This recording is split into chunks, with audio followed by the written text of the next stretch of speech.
You're temporarily suspended from being my priority. I need space to think." He delivered those words while smoothing wrinkles from his favorite sweater, the cashmere one I'd spent 3 paychecks on last December.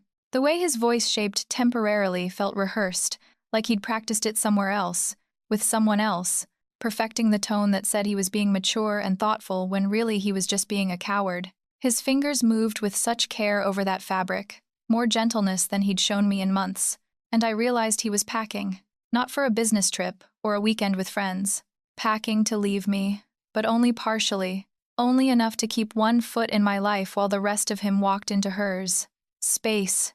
To think," he said again, testing how it sounded, like those 3 words could somehow reorganize 12 years of us into something disposable.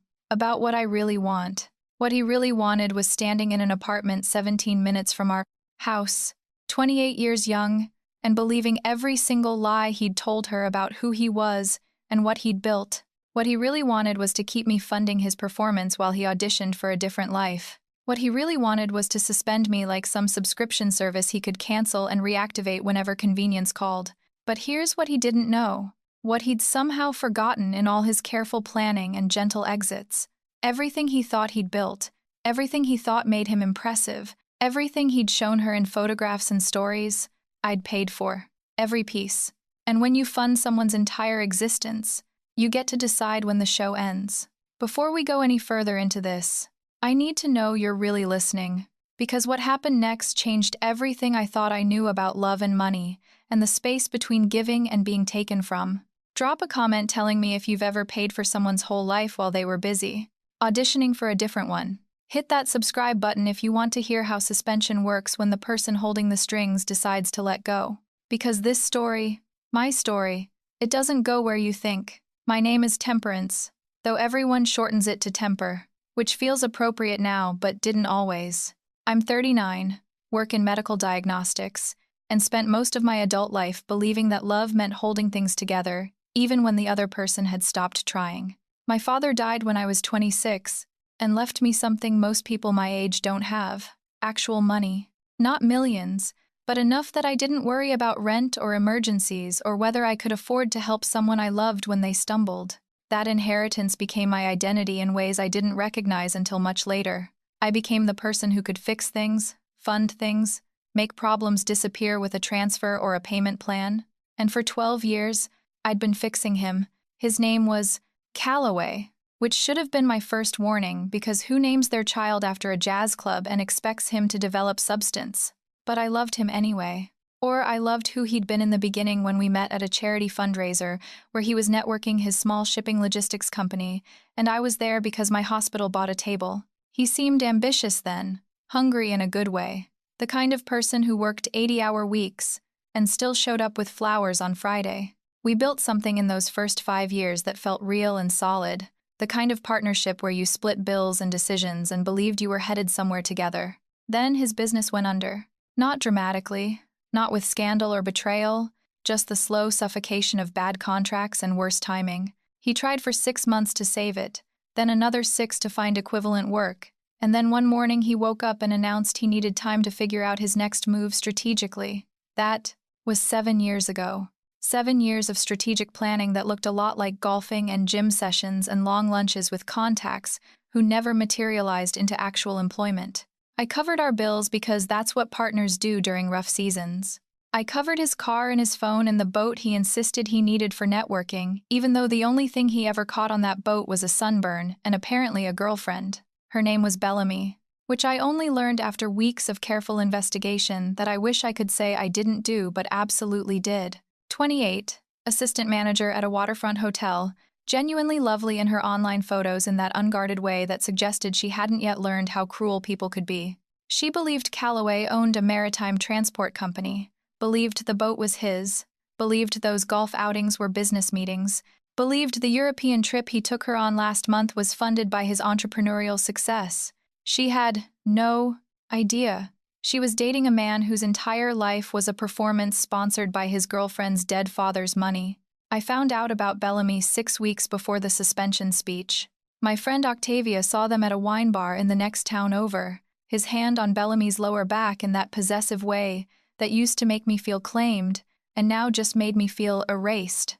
Octavia wasn't sure if she should tell me, spent 3 days debating it, finally sent me a text that just said, "We need to talk about something hard." When she showed me the photo she'd taken, just the back of his head, and that hand placement, I felt something crack that wasn't quite my heart, because hearts break suddenly and this was slower. More like watching a foundation develop fissures you'd been ignoring for years. I didn't confront him. That's what he expected. What he maybe even wanted, so he could paint me as the jealous, irrational partner who didn't understand his need for freedom. Instead, I verified, followed him twice, which made me feel pathetic, until I realized feeling pathetic was better than being stupid. Checked our shared phone records, and found hours of calls to a number that wasn't saved under any name. Created a fake profile on a professional networking site and found Bellamy, found her public photos, found one from 3 weeks ago with a caption about unexpected adventures with someone special, a photo taken on my boat, the one registered under Calloway's name but paid for with my inheritance. And that's when I started digging deeper, not into the affair, but into the infrastructure of our life. I pulled every bank statement, every automatic payment, every subscription and membership and recurring charge. I made a spreadsheet because I'm good at spreadsheets, because data doesn't lie even when people do. The boat slip fees at the marina, $400 monthly. The country club membership he claimed was essential for business contacts, $800 monthly. His gym with the private trainer, $300 monthly. Car insurance on the vehicle I didn't drive, $200 monthly. The streaming services he watched while I worked late shifts, $80 monthly. His phone plan with unlimited everything, $100 monthly. Then I found the one he'd forgotten about entirely. 7 years ago, right after his business collapsed, his ex-wife started making noise about dragging him to court for unpaid support from their divorce settlement. Nothing massive, $2,000 monthly, but consistent and legally mandated. Calloway panicked because he had no income and court meant public record of his failure. He came to me, explained the situation, asked if I could help him figure something out temporarily until he got back on his feet. I told him I'd handle it, set up an automatic payment from an account connected to my inheritance that he never accessed, never checked, never thought about again. For 7 years, I'd been paying his ex-wife, not because she was struggling particularly, she'd remarried and had a decent career, but because the law said he owed it, and I didn't want him destroyed by legal fees and judgment liens. She received her payments every month like clockwork and probably assumed they came from him finally honoring his obligations. He forgot about it entirely because it disappeared from his list of problems the moment I said I'd handle it. Money he owed to someone else, someone from his past, being quietly managed by someone in his present, while he auditioned someone for his future. The spreadsheet showed me something I'd been refusing to see. I wasn't his partner. I was his patron, and patrons get to decide when the funding stops. That night after the suspension speech, after Calloway kissed my forehead like I was some elderly relative he was humoring and drove away with his overnight bag to think about what he really wanted, I sat in our house, my house, the one I'd bought before we met, and I didn't cry. I opened my laptop and started making calls that I'd finish in the morning. But first, I sat with something that felt like clarity, arriving 7 years late. He'd said I was suspended from being his priority, like that was his choice to make, like I'd been sitting in some queue waiting for his attention to circle back around to me. What he didn't understand, what he'd somehow failed to notice despite 12 years together, was that I'd never needed to be his priority. I had my own career, my own money, my own complete life. What I'd needed was basic honesty and partnership, and he'd decided I wasn't worth even that. So if he could suspend me, suspend us, suspend the illusion that we were building something mutual, then I could suspend something too. The next morning, I started with the marina. Explained I'd been covering the boat slip fees as a gift but was discontinuing that arrangement effective immediately. They were professional, understanding. Told me he'd have to contact them directly to establish new payment. I called the country club next, terminated the membership I'd held in my name with him as the spouse edition, called his gym and canceled the training package I'd gifted him last birthday that auto-renewed monthly. Went to the bank and stopped every automatic payment connected to his name, car insurance, phone plan, the subscriptions, everything. And then I stopped the payment to his ex-wife. Not out of spite toward her. She'd done nothing wrong and was legally owed that money, but because it wasn't my debt to carry. Because for 7 years I'd protected him from the natural outcome of his own choices, and if he wanted space to think, he could think about what his life actually looked like without someone quietly building a floor beneath him every time he decided to jump. I didn't tell him, didn't send a text or leave a note or give any warning, just stopped maintaining the infrastructure of his life and waited to see how long it would take him to notice. 3 days, it turned out. 3 days before his phone rang with a call from the marina saying his boat was about to be towed for unpaid fees. Did he want to come get his belongings off it first, or should they box everything up? He called me, voice confused, then annoyed, then angry. What did you do? The marina says the payment didn't go through. Did something happen to the account? I canceled it, I said, keeping my voice level, almost pleasant. You what? Why would you do that? Because I'm practicing having space too. You wanted room to think about what you really want, and I realized I needed the same thing. Space to think about what I'm willing to maintain. This isn't funny. Temper. The boat. I need that boat. For what, exactly? Silence on his end, the kind that said he was reorganizing his arguments, trying to find the angle that would make me fold. We can talk about this. Just cover the fees this once, and we'll figure out a plan. I don't think so, I said. I think you should figure it out yourself. That's what people with space do. They figure things out. He hung up without saying goodbye, which was fine because we were already past goodbyes, past negotiations, past whatever version of us he thought he could suspend and resume on his schedule. The marina towed the boat 4 days later. I know because Octavia drove past and texted me a photo of the empty slip with a message that just said, "Gone." Calloway called again the following week, angrier now, saying I was being vindictive and childish, and this wasn't about the boat, was it? This was about punishing him for asking for what he needed. The country club had apparently revoked his access in the middle of a golf game with people he was trying to impress, escorted him out when his guest privileges got canceled along with the membership. His trainer had texted him about a declined payment. His phone was giving him warnings about suspension of service. "You're being selfish," he told me, voice cracking with something that might have been real emotion, or might have been panic about his carefully constructed life falling apart. "You're trying to control me by controlling the money. You know I can't afford all this right now." "I know," I said.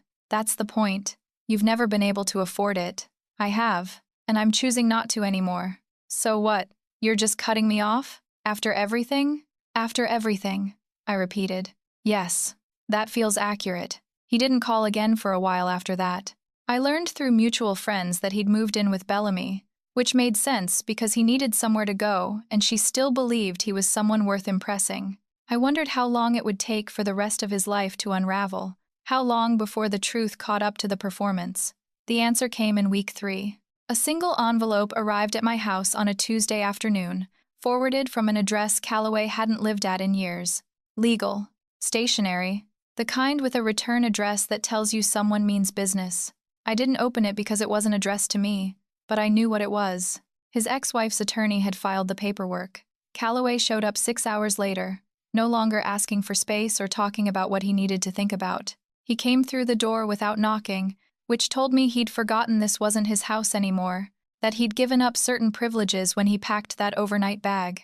"Did you know about this?" He was holding papers, his hands shaking enough that the documents made a rattling sound. "Did you know she was going to do this?" "I'm going to need more context," I said, though I knew exactly what he meant. "My ex. She's filing for 7 years of back payments." 7 years. Temper. 84 months of support, she says. "I never paid." His voice was climbing into registers I'd never heard. Panic mixed with confusion, mixed with the dawning realization that something had gone very wrong in his carefully managed world. "That seems like something between you and her," I said. "But I did pay. I mean, you paid. You told me you handled it." He stopped, his brain finally catching up to the present tense. "You were handling it."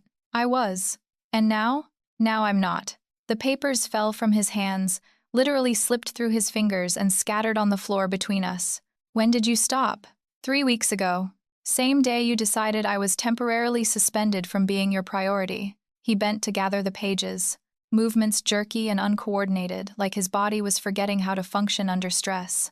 "You can't just stop paying someone else's legal obligation. That's not how this works. You're absolutely right, I said. It was never my obligation. It was yours. I just covered it because you asked me to help, and I did. But you stopped needing my help, remember? You needed space instead. This is different. This is legal. This could destroy my credit, my ability to get work, everything. He was standing now, pages clutched against his chest like they might protect him from what was coming.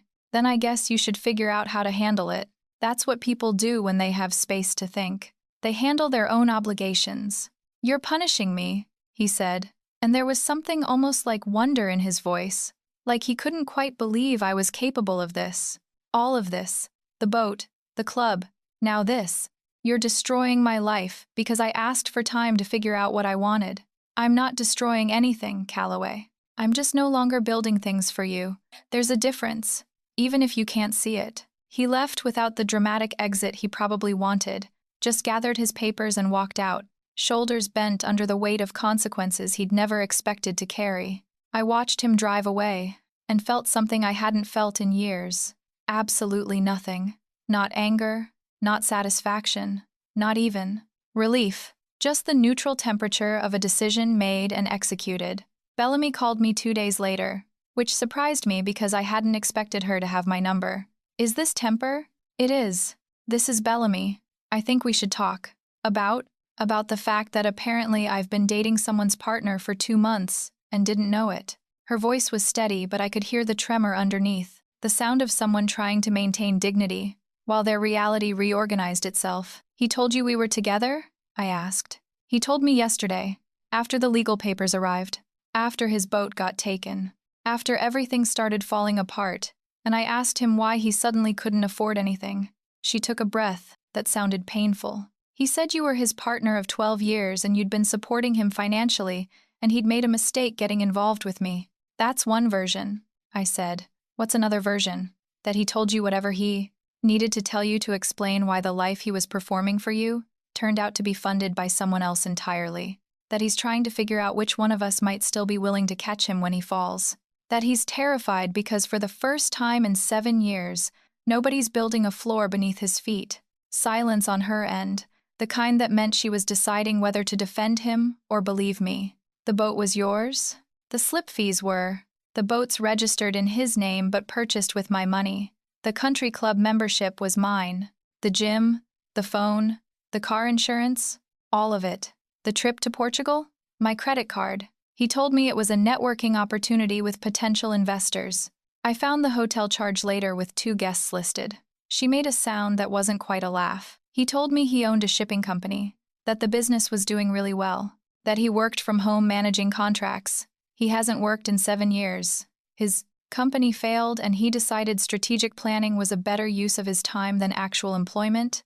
I funded the planning. Why? The question wasn't accusatory, just genuinely confused.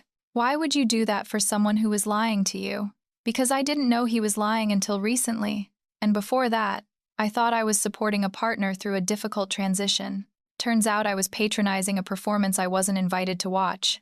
I feel incredibly stupid, she said quietly. You shouldn't. He's very good at being whatever people need him to be. With you, he was the successful entrepreneur. With me, he was the struggling partner who just needed time and support. Both versions were convincing because he believes them while he's performing them. Are you going to take him back? She asked. Now that I'm out of the picture? I'm not, I said. Are you planning to stay with him now that you know the real picture? God, no.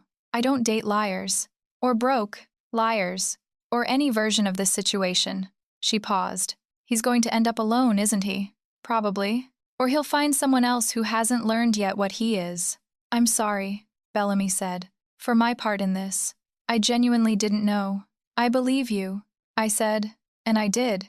She wasn't the villain in this story, just another person who'd trusted someone who made trust look easy. After she hung up, I sat with the realization that Calloway had lost both of us in the same week. The woman he'd left and the woman he'd left for, both gone because the foundation of lies couldn't support the weight of truth once it finally landed.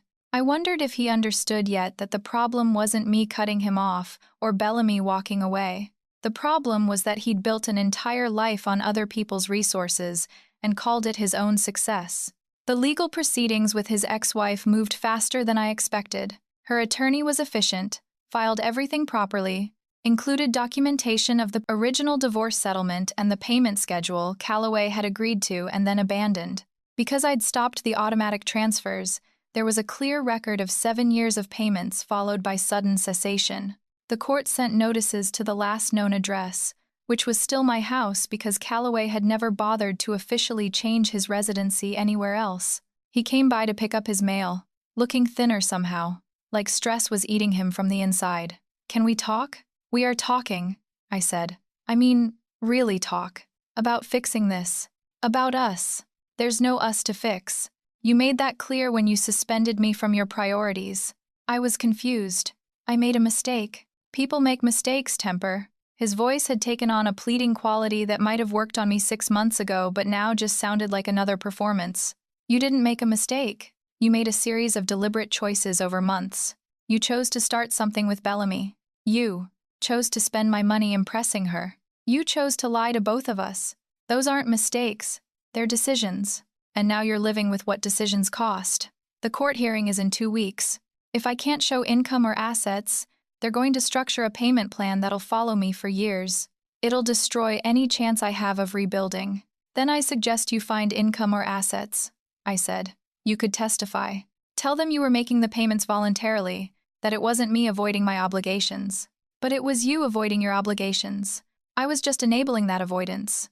And I'm done enabling." He looked at me like I was a stranger, which seemed fair, because the version of me he'd known, the one who solved his problems and asked nothing in return, was gone. "When did you become this person?" "About 3 weeks ago," I said. "Right around the time you decided I was temporarily suspended." The court hearing happened on a Thursday. I didn't attend, wasn't called to testify, wasn't involved except as the ghost in the financial records. Octavia went, partly out of curiosity, and partly because she wanted to see what accountability looked like when it finally caught up to someone who'd been outrunning it for years. She called me afterward with the update. He tried to argue that he'd been making payments through a third party but couldn't provide documentation. The judge wasn't impressed, especially when his ex's attorney showed the payment history stopping abruptly 3 months ago, with no communication, no explanation, nothing. What did the judge decide? Payment plan based on current income, which Calloway admitted under oath is 0, so they structured it based on earning potential for someone with his education and experience. Came out to about $1,800 monthly until the arrears are cleared, plus interest. Total obligation around $200,000 over the next decade. I did the math in my head. $2,000 monthly. For 7 years that I'd paid was $168,000. Add interest and penalties and the number grew. He doesn't have $1,800 monthly. The judge suggested he get employment. Actual employment. Said something about how 7 years of strategic planning seemed sufficient, and perhaps it was time for strategic doing. Octavia's voice carried satisfaction. Calloway looked like he might vomit. Where's he living now? His brother's place, apparently. Showed that as his current address. The brother did not look happy to be mentioned in court. After Octavia hung up, I thought about Calloway sleeping on his brother's couch, facing a decade of court-mandated payments, blacklisted from the country club, boatless, girlfriendless, stripped of all the props he'd used to build his performance of success. Some people might call that sufficient ending. The man who'd suspended me from his priorities now suspended from the life he'd thought was his to control. But it wasn't the ending. Not quite. Because 3 days after the court hearing, I got a call from an unknown number. When I answered, a woman's voice said, "Is this Temper? My name is Rue. I'm Calloway's ex-wife, though I guess you know that already." "I do," I said carefully. "I wanted to thank you for the 7 years of payments. My attorney pulled the bank records and I saw they came from an account in your name. You didn't have to do that. I thought I did at the time. Well, regardless of why, it helped me during years when I was rebuilding my own life. I know that wasn't your intention necessarily, but it mattered. So, thank you." She paused. "And I'm sorry you got tangled up with him. He's good at tangling people." "He is," I agreed. "The reason I'm calling, beyond saying thank you, is that something came up during the court proceedings. Something about Calloway's employment history. My attorney was digging into his finances to establish earning potential, and we found something unusual." "Unusual how?" He's been claiming unemployment benefits for the past 4 years. Not the whole 7 years since his business closed, but the last 4, filing annual renewals. Claiming he's actively seeking work, but market conditions make his specific expertise difficult to place. I felt something cold settle in my stomach. He never mentioned unemployment benefits. I'm guessing he wouldn't. Because here's the thing. To qualify for extended benefits in our state, you have to prove financial hardship, no significant assets, no secondary income, no support from partners or family. He's been certifying all of that annually, signing documents that say he's financially independent and struggling. While I was paying for everything, I said slowly. Exactly. Which means those certifications were false. Which means the benefits were obtained fraudulently. Which is a crime. Rue's voice was matter-of-fact, like she was reading a recipe instead of describing potential felony charges. My attorney flagged it for the State Fraud Investigation Unit. Thought you should know since your financial support is what makes the fraud provable. After she hung up, I sat very still, processing what she'd just told me. For 4 years, while I paid his bills and his ex-wife's support and his boat fees and his country club dues, Calloway had been collecting unemployment benefits meant for people who actually had nothing. He'd been double-dipping, performing poverty for the state while performing success for Bellamy while letting me perform partnership for myself. The phone rang again an hour later. A different number, this one with a government exchange prefix. This is Investigator Kemp with the State Department of Employment Security. I'm trying to reach Temperance. Is this the correct number? It is. I understand you may have information relevant to an ongoing fraud investigation. Would you be willing to answer some questions? Yes, I said. I would. They sent someone to my house the next day, a woman in her 50s with tired eyes and a very thorough list of questions. I showed her everything, bank statements showing payments to Calloway's various expenses, receipts for the boat purchase, country club membership records, the automatic transfer history to his ex-wife. 7 years of financial documentation that proved Calloway hadn't been financially independent or struggling. He'd been fully supported by someone he'd never disclosed to the state. This is helpful, the investigator said, photographing documents with a tablet. Very helpful. We're seeing more cases like this. People with undisclosed support claiming hardship benefits. The problem is proving it, and you've just provided substantial proof. What happens now? We finish the investigation. Present findings to the prosecutor's office. They decide whether to file charges. If they do, it'll likely be benefit fraud in the 3rd degree, given the amounts involved. That's a felony, carrying potential prison time and mandatory restitution of all benefits received. How much did he receive? She checked her tablet. Over 4 years, approximately $68,000 in extended unemployment benefits, all of which he wasn't entitled to because he had undisclosed financial support exceeding the hardship threshold. $68,000 of taxpayer money, money meant for people actually struggling to survive, taken by someone who was spending weekends on a boat and evenings at a country club, all funded by a partner he'd eventually suspend from his priorities. After the investigator left, I walked through my house, this place that had been just mine, then ours, then his storage facility while he lived other lives, and now was mine again. I thought about Calloway and his careful performances, how he'd managed to be simultaneously successful and struggling depending on which audience was watching, how he'd built an entire ecosystem of lies that worked only because everyone was looking at different pieces of him and nobody was seeing the whole picture. Until now. Until all the pieces came together in ways he'd never anticipated, because he'd been so confident that the people funding his various performances would never compare notes, never discover each other, never add up the math of his life and realize none of it calculated correctly. My phone buzzed with a text from Octavia. Heard through the grapevine that Calloway's brother kicked him out. Guess couch surfing has a time limit. Where do you think he'll land? I didn't know and discovered I didn't particularly care. He'd spent 7 years landing on me, using my foundation to launch himself into other lives, other stories, other versions of who he wanted to be. Now he could figure out how to land on his own feet or discover what happened when there was nothing left to catch you. The revenge wasn't the boat getting towed or the country club, membership canceled, or even the ex-wife's court judgment. Those were just natural consequences. Gravity finally working, after 7 years of me holding him above it. The real thing, the thing he didn't see coming, was still building in a state office somewhere, in files and photographs and documented evidence of every lie he'd told while I paid for his truth. But I'm getting ahead of myself, because before the real ending came, there was one more conversation, one more piece that had to fall into place. And it started with a knock on my door 4 weeks after that investigator left.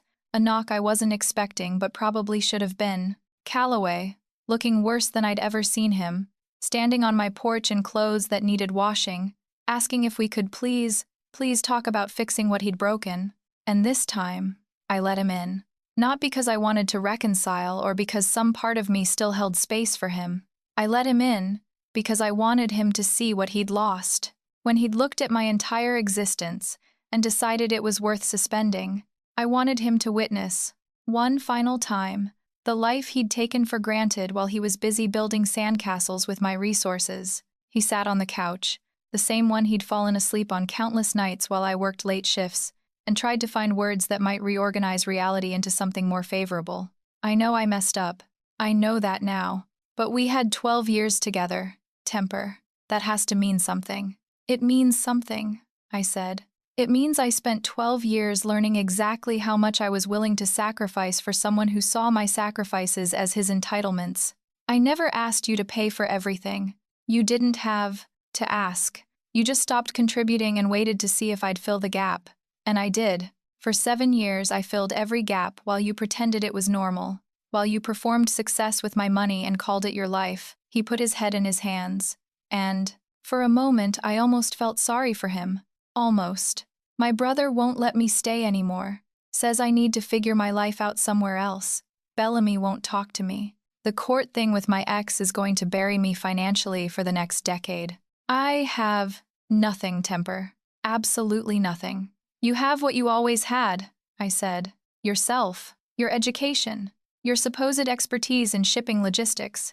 Your ability to work. You just chose not to use any of it, because I made not using it comfortable. So that's it? You're just going to watch me drown? I'm not watching anything. I'm living my own life, the one I was living before you decided to suspend me from yours. What you do with your situation isn't my concern anymore. He looked up at me with something that might have been genuine desperation. What if I told you I could change? Get a job? Pay you back? Actually be the partner I should have been?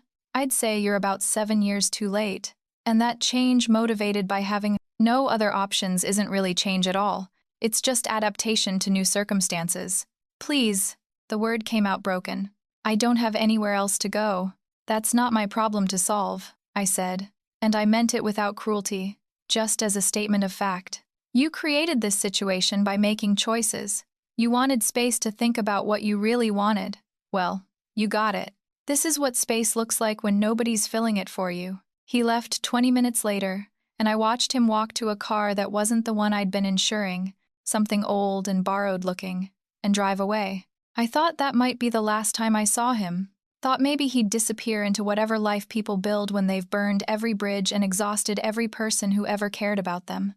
But 3 weeks after that conversation, Octavia called me with news that made my hands go still on the kitchen counter where I was chopping vegetables for a dinner I'd eat alone and not resent. The solitude. Turn on the local news. Channel 7. Right now. I found the remote, switched it on, and there was Calloway's face filling the screen. Not a flattering photo, the kind they use for arrest reports, washed out and startled looking. The news anchor was talking about unemployment fraud, about a local man charged with illegally obtaining benefits while concealing financial support, about felony charges filed by the state prosecutor's office. Calloway Jensen faces 3 counts of benefit fraud and 1 count of making false statements to a government agency. If convicted, he could face up to 5 years in prison and be required to repay all fraudulently obtained benefits plus penalties. Prosecutors say Jensen collected more than $68,000 in unemployment benefits over 4 years, while failing to disclose that his living expenses were being fully covered by a domestic partner. The screen. I showed courthouse steps. A lawyer I didn't recognize making a statement about defending his client's rights, about misunderstandings and paperwork errors. Nothing about the deliberate certifications Calloway had signed annually, claiming hardship while living on a boat I'd bought him. My phone was ringing before the news segment ended. Unknown number, but I answered anyway because I knew who it would be. Did you do this? Calloway's voice, high and strained. Did you turn me in? I answered questions an investigator asked me. I provided documentation of payments I made. That's all. That's all? They're charging me with felonies, Temper. Felonies. Because you decided to destroy my life over a relationship issue. I didn't decide anything. You decided to commit fraud. You decided to sign documents saying you had no financial support while living entirely on mine. You decided to take money meant for people who actually needed it while you were playing golf and impressing your girlfriend. I just stopped hiding the evidence of what you'd been doing. I could go to prison. Yes, I said. You could. That's what happens when you commit crimes. This is because I hurt you. You're doing this for revenge. I'm not doing anything. The state is prosecuting you for fraud. I'm just a witness who happened to have kept very thorough financial records. If you hadn't actually committed fraud, there wouldn't be charges. This isn't revenge, Calloway. This is consequence. I need you to tell them you're wrong, that the payments were loans or gifts that didn't count as support, that I didn't know I had to report them. But they weren't loans. You never paid me back, and we both know you never intended to. And they absolutely counted as support since they covered literally every expense you had. And you did know you had to report them because the certification forms explicitly ask about household support and partner contributions. You lied on government documents for 4 years. That's not something I can untrue for you. Please, his voice cracked. I'm begging you. They'll accept a revised statement from you. My lawyer said so. Just tell them you were exaggerating or misremembering the amounts. Temper. You suspended me from being your priority, remember? You wanted space to think about what you really wanted without me cluttering up your decision-making process. Well, I've thought about what I really want too, and it's a life where I'm not responsible for protecting you from the outcomes of your own choices. You wanted independence from me. Congratulations. You have it. I hung up while he was still trying to formulate his next plea. Blocked the number because I didn't need to hear any more variations of the same argument, the one where somehow my honesty about what I'd paid for was worse than his lying about what he'd taken. The case moved forward with the efficiency of something built on solid documentation. The investigator had done thorough work, and I'd provided thorough evidence. Bank statements showing continuous support, purchase records for the boat, country club billing in my name, the automatic transfers to his ex-wife, proving he'd had resources he never disclosed. All of it documented, dated, undeniable. Calloway's attorney tried to argue that domestic support shouldn't count against unemployment eligibility, that the relationship nature of the payments made them exempt from disclosure requirements. The prosecutor countered with the actual certification forms Calloway had signed, the ones that explicitly asked about any and all sources of financial support, regardless of source or relationship. The ones where he'd checked boxes saying no support, no assets, no secondary income. The trial lasted 3 days. I testified on day 2, answered questions about the nature of our relationship, the payments I'd made, whether Calloway had known I was covering his expenses. I told the truth, which was simple and damning. Yes, we were partners. Yes, I paid for everything. Yes, he absolutely knew because we lived together. And he saw the bills arrive and never paid them himself. His attorney tried to paint me as a vindictive ex-partner seeking to punish him for a failed relationship. Asked if I was angry about the affair, about being suspended from his priorities, about losing him to another woman. I'm not angry, I said, which was true. I'm just no longer willing to fund his fiction. But you did choose to cooperate with an investigation that you knew would result in criminal charges against someone you claim to love. I chose to answer questions honestly when asked by a government investigator. What happened after that was the natural result of Mr. Calloway's own actions, not mine. The prosecutor asked simpler questions. Did I provide financial support? Yes. Was it substantial? Yes. Did Calloway know about it? Yes. Did he ever disclose our arrangement to unemployment services? Not that I'm aware of. Was there any reason he wouldn't have known he was receiving support? No reason at all. The jury deliberated for 6 hours, came back with guilty verdicts on all counts. The judge scheduled sentencing for 4 weeks later, pending pre-sentence investigation and impact statements.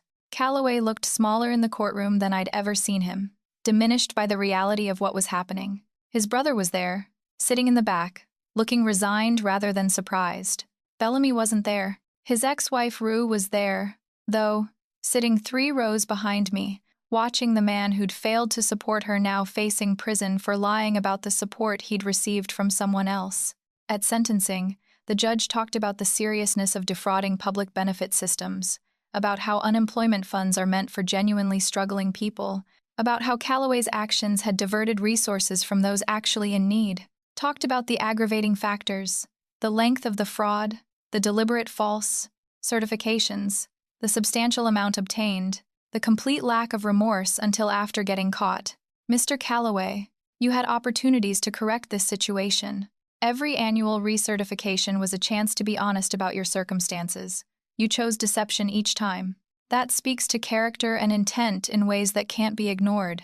The sentence was 2 years in minimum security prison, followed by 3 years of supervised probation, full restitution of $68,000 plus penalties and fees, bringing the total financial obligation to roughly $93,000, permanent bar from receiving unemployment benefits in the future. Community service requirements during probation focused on employment counseling and job training programs, the irony of which wasn't lost on anyone in that courtroom. Calloway's attorney asked for appeal bond. Denied. He was taken into custody that same day, led out of the courtroom in restraints, and I felt nothing watching him go. Not satisfaction, not vindication, not even relief, just the neutral acknowledgement that something had ended the way it needed to end. Octavia met me outside the courthouse. "How are you feeling?" "Tired," I said. "Ready to go home. Do you think it was worth it? All of this?" "I didn't do it for worth. I did it because when investigators asked me questions, I told the truth. Everything else followed from that. Still, 2 years in prison. That's significant. So was 4 years of fraud. So was 7 years of using my resources while pretending to be something he wasn't. Actions have weight, and eventually that weight has to land somewhere. For 7 years, it landed on me. Now it's landing on him. That feels balanced, not vindictive. I went home to my house, made dinner for myself, and ate it slowly while reading a book I'd bought weeks ago but hadn't had mental space to start. The quiet felt different now. Not like something I was enduring, but something I'd chosen. Solitude instead of loneliness. Peace instead of suspension. 3 months into Calloway's sentence, I got a letter from him. The prison allowed outgoing mail, and apparently he'd decided I was worth the cost of a stamp. I almost didn't open it, but curiosity won. The letter was short. No apologies, no explanations, just a single paragraph. "I understand now what I lost when I lost you. Not the money, though that's what everyone thinks. What I lost was someone who saw me completely and chose to stay anyway, until I gave them reasons not to. I'm working in the prison employment office, helping other people find jobs when they get out. The irony isn't lost on me. I hope you're well. I hope you've found someone who knows what they have. You deserved better than what I gave you." I read it twice, then filed it away in a folder with other documents from that chapter of my life. Not because I wanted to keep it as some trophy or validation, but because it was part of the story, and the story deserved complete documentation. I never wrote back. There was nothing left to say that hadn't already been said in courtrooms and conversations, and the act of finally, definitively choosing myself over the man who'd suspended me from mattering. Life moved forward the way it does when you stop anchoring yourself to people who see you as optional. I traveled, took trips I'd postponed because Calloway always had reasons we couldn't go or couldn't afford it, conveniently forgetting I was the one with money and agency. I reconnected with friends I'd neglected while managing his crisis and maintaining his performance. I dated casually, nothing serious, just remembering what it felt like to be chosen instead of tolerated. 18 months after the sentencing, Calloway was released early for good behavior and program completion. I know because Octavia saw him at a grocery store, working as a bagger, wearing a name tag and moving with the careful humility of someone who'd learned exactly how far they could fall. She didn't speak to him, and he didn't acknowledge her, just kept bagging groceries with focus that suggested he was concentrating very hard on doing this one simple thing correctly. He looked different, she told me later. Older, tired, like someone who'd stopped performing and didn't know who he was without an audience. "Good," I said, and meant it without malice. Maybe he'll figure it out. Maybe he won't. Either way, it's not my concern anymore. The final piece of closure came 2 years after everything started, after the suspension speech and the boat and the fraud charges, And all of it. Rue called me, asked if we could meet for coffee. I agreed, curious about what she wanted to say that couldn't be said over the phone. She looked good, happy in a way that suggested life after Calloway had been kinder than life with him. I wanted to thank you properly, in person, for what you did. I didn't do it for you, I said honestly. I know, but it helped me anyway. For years I thought maybe I was the problem in that marriage, the reason things fell apart. Watching him go through the same patterns with you, seeing how he used your resources the same way he used mine, it freed me from that guilt. He's just someone who takes. Some people are. And now he's learning what happens when there's nothing left to take. Has he contacted you since getting out? Once. Asked if we could talk about modifying the payment plan from the court judgment. I told him to communicate through attorneys only. He hasn't tried again. We talked for another hour about other things, about our jobs and our lives, and the strange relief of surviving someone who'd tried to diminish us. When we parted ways, she hugged me. This woman who'd been married to my ex-partner, who'd been another casualty of his willingness to use people as resources, instead of treating them as humans. We both deserved better, she said. We did, I agreed. And now we have it. Walking back to my car, I thought about suspension. That word Calloway had used so casually to describe removing me from his priorities, how he'd meant it as temporary, a pause button he could press and release at his convenience, how he'd never imagined that suspension could go both ways, that the person being paused might decide to stop the recording entirely instead of waiting around to be resumed. I'd suspended his access to my resources, to my support, to my willingness to build floors beneath his feet every time he decided to jump towards something that looked shinier than what he already had. And in doing so, I'd suspended the entire architecture of the life he'd thought was his to control. The boat, suspended from the marina, and sold at auction. The country club membership, suspended and then terminated. The unemployment benefits, suspended and then prosecuted. The girlfriend who'd believed his performance, suspended once she learned the truth. The ex-wife's payments, suspended and then legally enforced. His freedom, suspended for 2 years, while he learned what consequences felt like when nobody was buffering him from impact. Everything suspended except the truth, which kept running the whole time, accumulating evidence and weight until it couldn't be ignored anymore. If this story made you think about the invisible work you do for people who never acknowledge the weight you carry, drop a comment. If you've ever been suspended from someone's priorities and had to learn that your worth isn't determined by their attention, hit that subscribe button because you're not alone. And if you're still funding someone's performance while they audition for a life that doesn't include you, consider this your sign to stop building floors for people who keep jumping. The revenge wasn't dramatic, wasn't violent or theatrical or anything that would make a good movie scene. It was just the simple act of stepping back and letting gravity work the way it's supposed to work when you're not constantly fighting it on someone else's behalf. He suspended me from being his priority. So I suspended the illusion that he'd ever prioritized anything except his own comfort, suspended the payments that made his lies possible, suspended my willingness to protect him from his own choices. And when all those suspensions landed together, they revealed exactly what he'd built. Nothing that could stand on its own. Nothing real. Just a performance that required constant funding from someone he'd taken for granted until the funding stopped and the performance collapsed and the truth landed exactly where it belonged. On him.